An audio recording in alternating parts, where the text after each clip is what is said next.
그럼 이어서 공약 관련 질문을 하는 시간을 갖도록 하겠습니다.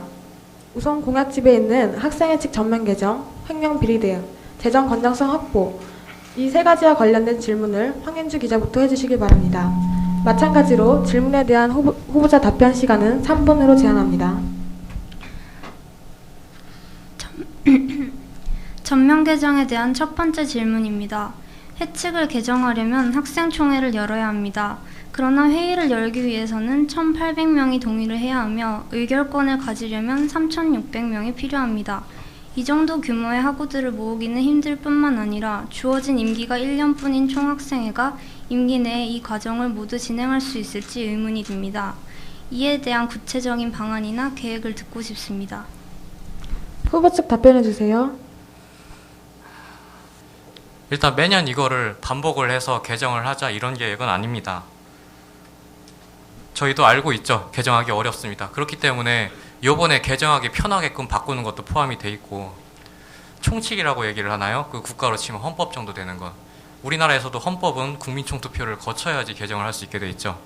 그런 식으로 총칙을 하나 정해놓고 나머지 안들은 학생들이 아니라 대의원이 개정을 할 수 있게끔 변경을 하려고 하는 겁니다.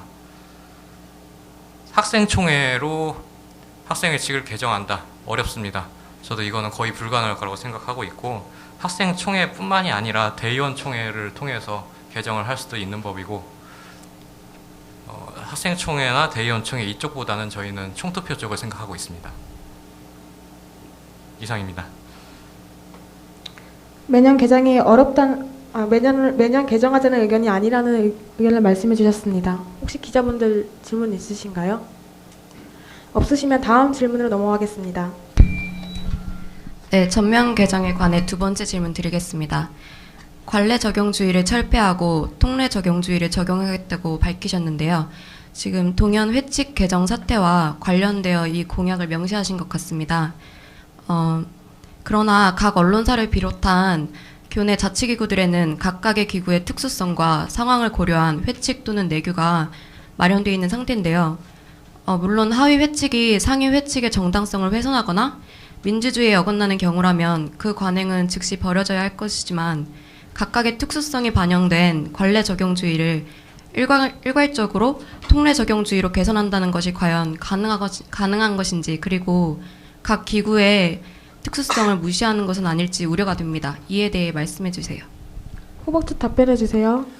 특히나 동아리연합회 같은 경우는 지금까지 잘못 이루어지고 있던 관행을 관례라는 이름으로 계속 지속해오고 이런 일들이 있었죠. 그걸 의식해가지고 쓴 게 맞습니다. 그렇다면은 관례가 잘못되었다는 것을 알아챘을 때 이것을 어떻게 바꿀 수 있느냐. 현행 회칙상에는 관례를 적용한다고 쓰여 있기 때문에 잘못된 걸 알면서도 그걸 계속 반복했을 때 너 잘못했다라고 얘기할 수가 없는 노릇입니다. 그렇기 때문에 통례 적용주의로 바꾸는 건데, 글쎄요, 저 질문의 요지를 잘 모르겠는 게, 통례 적용주의가 굉장히 지당하다고 생각하기 때문에 지금까지 해왔던 게 틀리면 바로잡자 이런 의도인데, 그게 관례를, 그 특수성 때문에 관례를 존중을 해줘야 된다, 뭐 그런 입장이신 건가요? 박준혜 기자 대답해 주세요. 네, 제가 묻고 싶은 요지는 그거죠. 지금 통례 적용주의로 바꿈으로써 지금 저희 이미 기존에 존재해 있는 언론사의 특수성을 저희 언론사뿐만이 아니라 다른 곳에 존재하는 특수성을 과연 강구해도 될 것인지, 그거에 대해 듣고 싶은 것입니다. 후보 측 답변해 주세요. 통례라는 거는 민주적 통례를 얘기를 하는 거고, 일반적으로 쉽게 얘기하자면 법원에서 규정을 해석하는 방식을 얘기를 하는 겁니다. 여기에서 벗어나가지고 정의롭다거나 올바른 게 있다고는 저는 도저히 생각이 안 되네요. 이상입니다. 기자분들 질문 없으시면 다음 질문으로 넘어가겠습니다. 횡령 비리 대응에 대해 질문드리겠습니다. 현 총학생회장에게 문의한 결과 총학생회와 각 단위를 모두 아우르는 공통된 회계 작성안은 아직 존재하지 않는다고 합니다. 따라서 후보단 측에서 이를 모두 아우를 수 있는 공통된 회계 작성안을 만든다는 것일 텐데, 이의 작성은 과연 누구한테 맡길 것인지 궁금합니다. 후보 측 답변해 주세요. 저희 측에서 특별히 작성할 계획이 있는 건 아니고 현재 바깥에서 쓰이고 있는 것들, 국회 예산처나 이런 곳에서 쓰이고 있는 회계 작성 방식을 그대로 차용할 예정입니다. 그러면 네, 황준혜 기자 말씀해 주세요. 그러면 그 작성되는 것들이 그러면 밖에서 그냥 다 차용해서 저희 측에 맞게 이제 고친다는 말씀이시죠? 고치는 과정이 필요할지는 모르겠는데 고치는 과정에서 전문가의 도움이 필요하다고 하면은 그럴 경우에는 학생회비를 사용할 겁니다. 자치비죠. 예, 이상입니다. 질문 없으시면 다음 질문으로 넘어가겠습니다. 비리 대응 관련해서 두 번째 질문 드리겠습니다. 봉사장학금 제도 개편을 통해서 현금 수령을 금지하겠다고 밝히셨는데 장학복지팀에 문의한 결과 아태물류학부의 경우 급대표의 추천이 지난 월요일에서야 완료가 됐다고 하는 등 지금 현재 각 단위별로 봉사장학금의 추천 시기가 모두 다르다는 답변을 들었습니다. 또한 장학금을 수령할 학우가 개인적으로 처한 상황이 저마다 다른 것으로 알고 있는데 이와 같이 각자 개별적으로 다른 사정을 고려하지 않고 어떻게 장학금의 현금 수령을 금지하겠다고 밝히신 건지 구체적인 계획에 대해 듣고 싶습니다. 후보 측 답변해 주세요. 봉사장학금이 당선된 그 학기에 바로 지급되는 것이 아니라 보통 다음 학기에 지급이 되죠. 그게 후보자 추천이 늦었다거나 그런 이유로 현금 지급이 불가능하다는 거, 현금 지급을 반드시 해야 된다라는 건 저는 그렇게 생각은 안 하고요. 선불 수령을 금지한다. 예, 당연히 후불 수령을 해야겠죠. 왜 선불 지급을 해야 되는지는 전 도저히 모르겠어요. 어떤 이유에서 선불 지급을 해야 된다고 말씀하시는 거죠?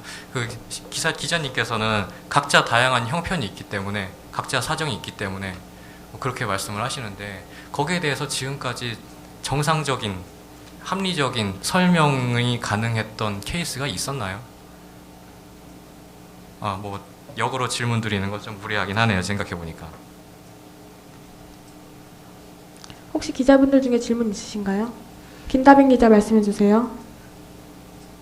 선불 수령에 대해서 추가 질문 드리고 싶은데 그 선불 지급을 금지하게 되면 개강 전에 등록금이 청구가 되고 개강 후에 각 단과대 및 자치기구의 임원들이 당선 및 활동이 시작이 되는데 선불 수령을 금지하게 되면 이들의 경우 주로 다음 연도에 졸업을 앞둔 4학년들로 꾸려지는 경우가 많은데 선불 수령 금지하게 되면 이들이 현금 수령을 통해 장학금을 수령해야 할 경로가 차단되는데 이들과 같은 경우에는 어떻게 장학금을 지급하실 건지 이에 대한 방안이 듣고 싶습니다. 후보 측 답변해 주세요. 연말에 당선되는 경우는 없죠. 보통 전년도에 당선이 완료가 돼가지고 1학기부터 2학기까지 활동을 하게 돼 있고 거리가 생겨서 5월 달쯤에 당선이 되는 경우도 있는데 이럴 경우에는 2학기에만 지급이 된다고 하더라도 문제가 없을 겁니다. 이상입니다. 기자분들 추가 질문 없으시면 다음 질문을 하겠습니다. 회계 건전성에 대한 첫 번째 질문입니다.